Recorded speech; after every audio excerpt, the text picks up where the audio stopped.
ನಮಸ್ಕಾರ ಎಲ್ಲರಿಗೂ. ಹೇಗಿದ್ದೀರಾ ಎಲ್ಲರೂ? ನಾನು ಈ ದಿನ ಸಿಂಪಲ್ ಆಗಿ ಪೇಪರ್ ಅವಲಕ್ಕಿನ ಮನೆಯಲ್ಲಿ ತಿಂಡಿಗೋಸ್ಕರ ಅಂದರೆ ಬ್ರೇಕ್ಫಾಸ್ಟ್ಗೋಸ್ಕರ ಆಮೇಲೆ ಸಾಯಂಕಾಲ ಸ್ನ್ಯಾಕ್ಸ್ಗೋಸ್ಕರ ಹೇಗೆ ಮಾಡ್ಕೊಳ್ಳೋದು ಅನ್ನೋದನ್ನು ಈ ಒಂದು ವಿಡಿಯೋ ಮೂಲಕ ಶೇರ್ ಮಾಡ್ತಾ ಇದ್ದೀನಿ.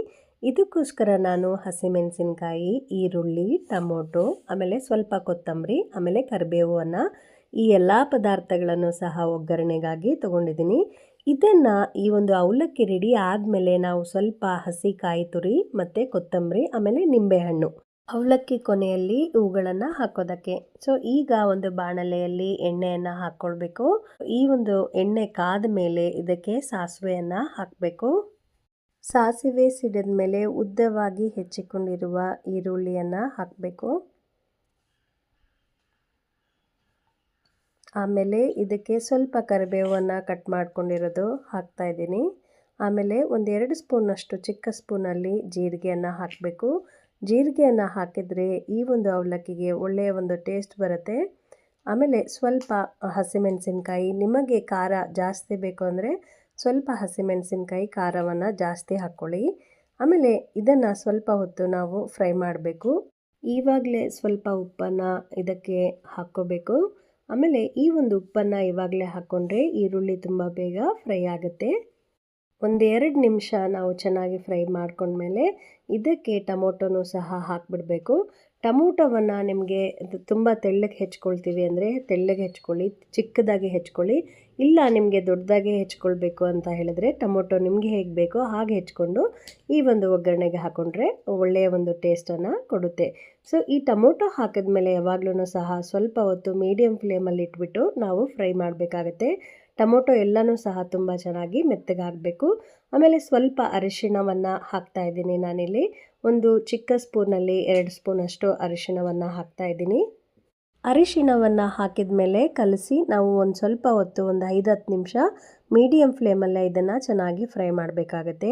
ಈ ಒಂದು ಒಗ್ಗರಣೆ ಎಲ್ಲ ಪದಾರ್ಥಗಳನ್ನು ಸಹ ಮೆತ್ತಗೆ ಚೆನ್ನಾಗಿ ಬೆಂದಾದಮೇಲೆ ನಾವು ಕೊನೆಯಲ್ಲಿ ಇದಕ್ಕೆ ಕೊತ್ತಂಬರಿಯನ್ನು ಕಟ್ ಮಾಡ್ಕೊಂಡಿರುವ ಕೊತ್ತಂಬರಿಯನ್ನು ಹಾಕಿ 1-2 ನಿಮಿಷ ನಾವು ಬೇಯಿಸ್ಬಿಟ್ಟು ಇದನ್ನು ಸ್ಟವ್ ಆಫ್ ಮಾಡಬೇಕಾಗತ್ತೆ. ಸೊ ಈಗ ಇದು ಪೇಪರ್ ಅವಲಕ್ಕಿ ಮಾಡೋದಕ್ಕೆ ಗೊಜ್ಜು ರೆಡಿಯಾಗಿದೆ. ಸೊ ಈ ಥರ ಸಿಂಪಲ್ಲಾಗಿ ಗೊಜ್ಜು ಆದಮೇಲೆ ನಾವು ಸ್ಟವ್ ಆಫ್ ಮಾಡಿ ಕೊತ್ತಂಬರಿಯನ್ನು ಹಾಕಿಬಿಟ್ಟು ಸ್ವಲ್ಪ ಹೊತ್ತು 1-2 ನಿಮಿಷ ಹಾಗೆ ಬಿಡಬೇಕು. ಈ ಒಂದು ಕಡಾಯಲ್ಲೇ ನಾನು ಇವಾಗ ಪೇಪರ್ ಅವಲಕ್ಕಿನ ಈ ಒಂದು ಗೊಜ್ಜನ್ನು ಹಾಕಿ ಕಲಿಸ್ತೀನಿ. ಸೊ ಅದಕ್ಕೋಸ್ಕರ ಈ ಒಂದು ಗೊಜ್ಜನ್ನು ಬೇರೆ ಒಂದು ಪಾತ್ರೆಗೆ ಟ್ರಾನ್ಸ್ಫರ್ ಮಾಡ್ತಾ ಇದ್ದೀನಿ, ಬೇರೆ ಪಾತ್ರೆಗೆ ಹಾಕ್ಕೊಳ್ತಾ ಇದ್ದೀನಿ. ಸೊ ಈ ಒಂದು ಪಾತ್ರೆಯಲ್ಲೇ ನಾವು ಪೇಪರ್ ಅವಲಕ್ಕಿನ ಕಲಿಸ್ಕೊಂಡ್ರೆ ಕೊನೆಯಲ್ಲಿ ಇದರಲ್ಲೇ ನಾವು ಬಿಸಿ ಮಾಡಿಕೊಂಡು ಊಟ ಮಾಡಬಹುದಾಗತ್ತೆ. ಸೊ ಈಗ ನಾನು ಪೇಪರ್ ಅವಲಕ್ಕಿನ ಎಷ್ಟು ಬೇಕಷ್ಟು ತೊಗೊಂಡ್ಬಿಟ್ಟು ನಾವು ಪೇಪರ್ ಅವಲಕ್ಕಿನ ಯಾವಾಗಲೂ ಸಹ ನೀರಿನಲ್ಲಿ ನೆನೆಸಬಾರ್ದು. ಇದರಿಂದ ತುಂಬ ಮೆತ್ತಗಾಗ್ಬಿಟ್ಟು ಒಂಥರ ಮುದ್ದೆ ಮುದ್ದೆ ಥರ ಆಗುತ್ತೆ. ಅದಕ್ಕೋಸ್ಕರ ಈ ರೀತಿಯಾಗಿ ಸ್ವಲ್ಪ ಸ್ವಲ್ಪನೇ ನೀರು ಹಾಕ್ಕೊಂಡು ನಾವು ಕೈಯಿಂದ ಮೆತ್ತಗೆ ಕಲಿಸ್ಕೊಳ್ಬೇಕಾಗತ್ತೆ. ಜೋರಾಗಿ ನಾವು ಈ ಒಂದು ಪೇಪರ್ ಅವಲಕ್ಕಿನ ಹಿಂಡಿ ಥರ ಕಲಿಸ್ಕೊಂಡ್ರೆ ಆ ಒಂದು ಪೇಪರ್ ಅವಲಕ್ಕಿ ಮುದ್ದೆ ಮುದ್ದೆ ಆಗಿಬಿಡುತ್ತೆ. ಒಂದು ಬಿಡಿ ಬಿಡಿಯಾಗಿ ಬರೋದೇ ಇಲ್ಲ ನಾವು ಊಟ ಮಾಡಬೇಕಾದ್ರೆ. ಸೊ ಅದಕ್ಕೋಸ್ಕರ ಸ್ವಲ್ಪ ಸ್ವಲ್ಪನೇ ನೀರು ಹಾಕ್ಕೊಂಡು ನಾವು ಪೇಪರ್ ಅವಲಕ್ಕಿಯಲ್ಲಿ ಈ ಥರ ಮೆಲ್ಲಕ್ಕೆ ಕಲಿಸ್ಕೊಳ್ಬೇಕಾಗತ್ತೆ. ನಿಮಗೆ ಹೇಗೆ ಬೇಕೋ ಮೆತ್ತಗೆ ಆ ಥರ ಅಷ್ಟನ್ನು ನೀರನ್ನು ಹಾಕ್ಕೊಂಡು ಕಲಿಸ್ಕೊಳ್ಳಿ. ಸ್ವಲ್ಪ ನಿಮಗೆ ಕ್ರಿಸ್ಪಿಯಾಗೇ ಇರಬೇಕು, ಕರಮ್ ಕುರುಮ್ ಥರ ಅಂತ ಅನಿಸಿದರೆ ಸ್ವಲ್ಪ ನೀರನ್ನು ನೀವು ಕಡಿಮೆ ಹಾಕ್ಕೊಳ್ಬಹುದು. ಸೊ ಈ ರೀತಿಯಾಗಿ ನೀರನ್ನು ಸ್ವಲ್ಪ ಸ್ವಲ್ಪನೇ ಹಾಕ್ಕೊಂಡು ಈ ಒಂದು ಪೇಪರ್ ಅವಲಕ್ಕಿನ ಕಲಿಸ್ಕೊಂಡ್ರೆ ನಾವು ಕೊನೆಯಲ್ಲಿ ಗೊಜ್ಜು ಹಾಕ್ಕೊಂಡು ನಾವು ಕಲಿಸ್ಕೊಂಡು ಇದನ್ನು ಬಿಸಿ ಮಾಡೋದಕ್ಕೆ ಸುಲಭ ಆಗುತ್ತೆ. ಸೊ ಈ ರೀತಿಯಾಗಿ ಗೊಜ್ಜನ್ನು ಸಹ ಹಾಕ್ಕೊಂಡು ನಾವು ಮೆತ್ತಗೆ ಈ ಒಂದು ಪೇಪರ್ ಅವಲಕ್ಕಿನ ಕಲಿಸ್ಕೊಳ್ಬೇಕಾಗತ್ತೆ. ನೀವು ಈ ಒಂದು ಪೇಪರ್ ಅವಲಕ್ಕಿನ ಕಲಿಸ್ಕೊಳ್ಬೇಕಾದ್ರೆ ನೀರನ್ನು ಸ್ವಲ್ಪ ಕಡಿಮೆನೇ ಹಾಕ್ಕೊಳ್ಳಿ. ಯಾಕೆಂದರೆ ಗೊಜ್ಜು ಸಹ ನೀರಿನ ಒಂದು ಕನ್ಸಿಸ್ಟೆನ್ಸಿಯಲ್ಲಿರುತ್ತೆ. ಸೊ ಗೊಜ್ಜು ಸಹ ಹಾಕಿ ಕಲಸಿದ ಮೇಲೆ ಈ ಒಂದು ಪೇಪರ್ ಅವಲಕ್ಕಿ ಸ್ವಲ್ಪ ಮೆತ್ತಗಾಗುವ ಚಾನ್ಸಸ್ ಇರುತ್ತೆ. ಸೊ ಅದಕ್ಕೋಸ್ಕರ ನೀರು ಮತ್ತು ಗೊಜ್ಜು ಎರಡೂ ಸಹ ಮಿಕ್ಸ್ ಆದಮೇಲೂ ಸಹ ಪೇಪರ್ ಅವಲಕ್ಕಿ ಮುದ್ದೆ ಮುದ್ದೆಯಾಗಿ ಬರಬಾರ್ದು, ಬಿಡಿ ಬಿಡಿಯಾಗಿ ಬರಬೇಕು. ಸೊ ಅದಕ್ಕೋಸ್ಕರ ಈ ರೀತಿಯಾಗಿ ಮೆಲ್ಲಕ್ಕೆ ನಾವು ಪೇಪರ್ ಅವಲಕ್ಕಿನ ಸ್ವಲ್ಪ ಸ್ವಲ್ಪನೇ ಗೊಜ್ಜು ಹಾಕ್ಕೊಂಡು ಆಮೇಲೆ ನೀರು ಹಾಕ್ಕೊಂಡು ಕಲಿಸ್ಕೊಳ್ಬಹುದು. ಈ ಒಂದು ಎಲ್ಲ ಕಲಿಸ್ಕೊಂಡು ಆದಮೇಲೆ ಒಂದು ಸರಿ ನೀವು ಉಪ್ಪು ಸರಿಯಾಗಿದೆಯಾ ಅನ್ನೋದನ್ನು ಟೇಸ್ಟ್ ಮಾಡಿ ಚೆಕ್ ಮಾಡ್ಕೊಳ್ಳಿ. ಗೊಜ್ಜು ಮತ್ತು ಈ ಒಂದು ಉಪ್ಪು ಎಲ್ಲ ಸರಿಯಾಗಿದೆ. ಇವಾಗ ಈ ಅವಲಕ್ಕಿಯನ್ನು ನಾವು ಸ್ಟವ್ ಮೇಲೆ ಸ್ವಲ್ಪ ಬಿಸಿ ಮಾಡಿದ್ರೆ ಇದಕ್ಕೆ ನಾವು ಕೊನೆಯದಾಗಿ ಎಲ್ಲನೂ ಸಹ ಆ್ಯಡ್ ಮಾಡ್ಬೋದು ಬೇರೆ ಪದಾರ್ಥಗಳನ್ನು.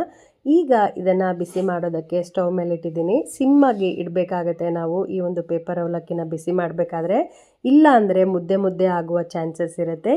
ಸ್ವಲ್ಪ ಹೊತ್ತು ಈ ರೀತಿಯಾಗಿ ಬಿಸಿ ಮಾಡ್ಕೊಂಡ್ಮೇಲೆ ಇದಕ್ಕೆ ನಾವು ನಿಂಬೆ ಹಣ್ಣಿನ ರಸ, ಚಿಕ್ಕದಾಗಿ ಕಟ್ ಮಾಡ್ಕೊಂಡಿರುವಂತಹ ಕೊತ್ತಂಬರಿ ಸೊಪ್ಪು, ಆಮೇಲೆ ಹಸಿ ಕೊಬ್ಬರಿಯನ್ನು ತುರಿದಿರುವಂತಹ ಆ ಒಂದು ಹಸಿ ಕೊಬ್ಬರಿಯ ತುರಿಯನ್ನು ಇದಕ್ಕೆ ಹಾಕಬೇಕಾಗತ್ತೆ.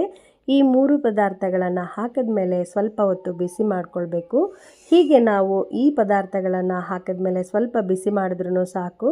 ಆಮೇಲೆ ಸ್ಟವ್ ಆಫ್ ಮಾಡಿಬಿಡಬೇಕು. ಈಗ ಪೇಪರ್ ಅವಲಕ್ಕಿ ಊಟ ಮಾಡಲು ರೆಡಿಯಾಗಿದೆ. ಈ ರೀತಿಯಾಗಿ ಸಿಂಪಲ್ಲಾಗಿ ಟೇಸ್ಟಿಯಾಗಿ ಮಕ್ಕಳಿಗೆ ಮಾಡಿಕೊಟ್ರೆ ಮಕ್ಕಳು ಸಹ ತುಂಬ ಇಷ್ಟಪಟ್ಟು ಈ ಒಂದು ಪೇಪರ್ ಅವಲಕ್ಕಿನ ತಿಂತಾರೆ.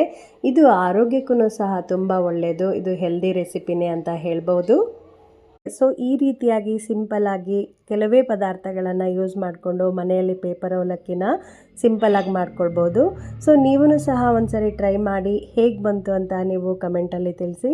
ಮತ್ತೆ ಮುಂದಿನ ಸತಿ ಒಂದು ಒಳ್ಳೆಯ ರೆಸಿಪಿ ಜೊತೆ ಅಥವಾ ವಿಡಿಯೋ ಜೊತೆ ನಿಮ್ಮ ಮುಂದೆ ಇರ್ತೀನಿ. ಅಲ್ಲಿವರೆಗೂ ನಮಸ್ಕಾರಗಳು. Thank you for watching.